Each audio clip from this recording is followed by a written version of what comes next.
Yan mga pamangkin, magandang araw.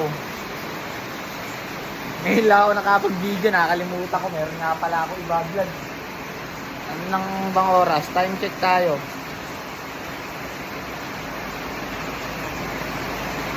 Alas 4 na.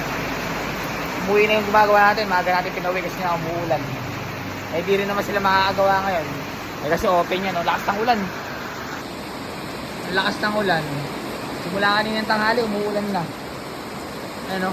Bali, ito yung day 5 natin. Hindi ko na-video yung ginagawa nila eh. Ito kanina yung ginawa nila, yan.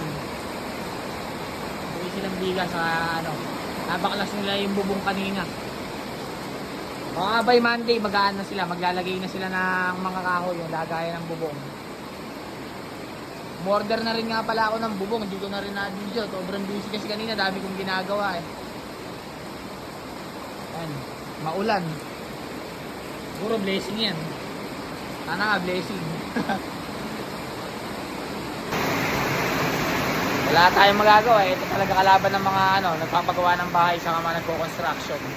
Saludo tayo sa mga nagko-construction. Kung wala nagko-construction, wala tayong bahay na may tatayo.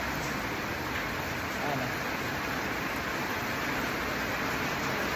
Pagka ganyang maulan ba, ano masarap ginagawa mga pamangkin? Tanong nyo sa mga tito ninyo. Ang ulan. Ayun o. Naman, bahan ako. Makabot yung tulog dito.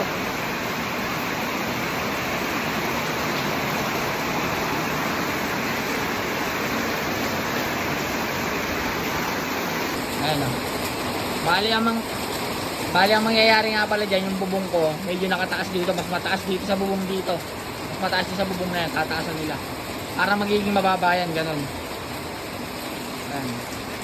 Titingnan mong ganyan, kala mo nung una maliit lang, pero ngayon malaki pa lang tingnan. Sa Monday na sila uli gagawa, Sabado kasi ngayon. Day 5 is done. Bye bye mga pamangkin, see you!